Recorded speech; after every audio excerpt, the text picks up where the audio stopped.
بسم الله الرحمن الرحيم الحمد لله وكفى وسلام على النبي المصطفى وعلى آله وصحبه ومن سار على نهجه واقتفى ثم أما بعد فالسلام عليكم ورحمة الله وبركاته.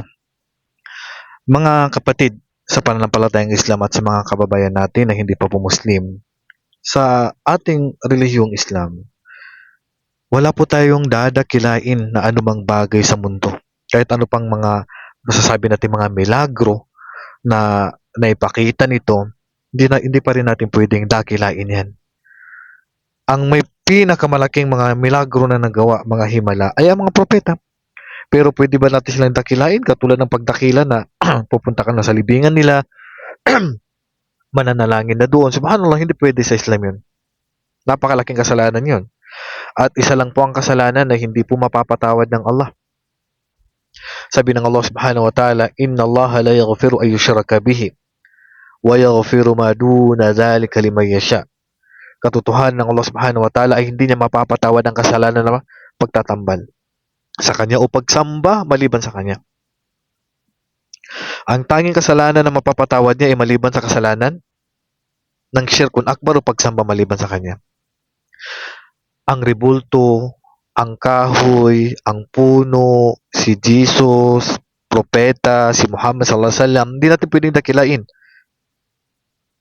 Katulad ng pagdakila na pagsamba sa kanila, pagmamalabis sa pagniniwala sa kanila, pupunta sa libingan, manalangin doon, iikot sa kanilang libingan. Ang dalawin, walang problema. Ang dalawin natin ng libingan ng propeta sallallahu alaihi wasallam, walang problema. Pero pupunta ka sa libingan niya para manalangin doon, humingi ng panalangin sa kanya, mag-alay doon. Lalo na pag mga kahoy, na, anong meron sa kahoy na yan? Sa loob ng masjid ba yan? Hindi ko alam saang lugar to. Anong meron sa puno na yan o kahoy na yan, na pag natumba yan, pag pinutol mo yan, hindi naman maghiganti yan. Subhanallah. Ito ay isang gawaing shirk na walang kapatawaran. Kailanman hindi natin pwedeng dakilain ng anumang nilikha ng Allah subhanahu wa ta'ala dito sa mundo. Maliban lang sa paraan na kung ano yung pinahintulot sa atin ng Allah subhanahu wa ta'ala na pagdakila dito sa paraan kung paano ito, kung magtatabarruk dito, halimbawa, sa tubig ng Zamzam, pwede kang uminom doon na manalangin ka na mamagamot ka sa pamagitan ng tubig na yun. Pwede kang maglakbay sa Kaaba, sa Masjid ng Propeta sallallahu alaihi wasallam, yun ang layunin mo, lakbayin yun.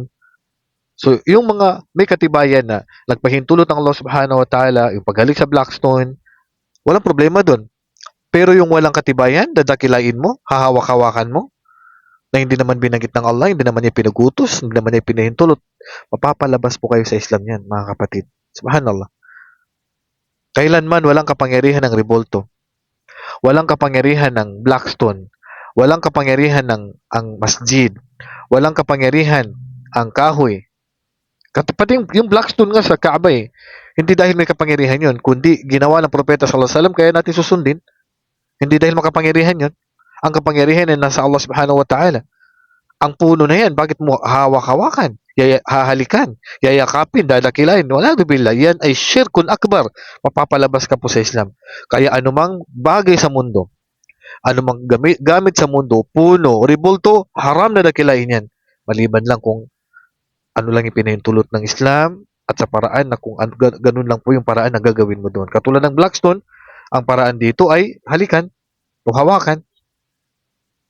Mga bagay na hindi naman naipag-utos at hindi naipahintulot sa atin na dakilain, hawakan, halikan, yakapin o mag-alay doon. Wala billah.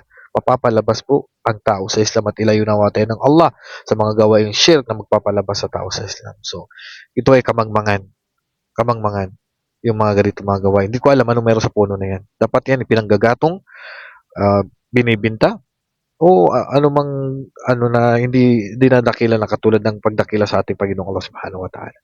So hanggang dito lamang, naway magpatuloy tayo sa pag-aaral para mailayo tayo sa gawaing kaligawan at baka mailayo tayo sa paggawa ng shirk. Allahumma amin. Wallahu a'lam wa sallallahu ala nabiyina Muhammad wa ala alihi wa sahbihi ajma'in. Assalamu alaikum wa rahmatullahi wa barakatuh.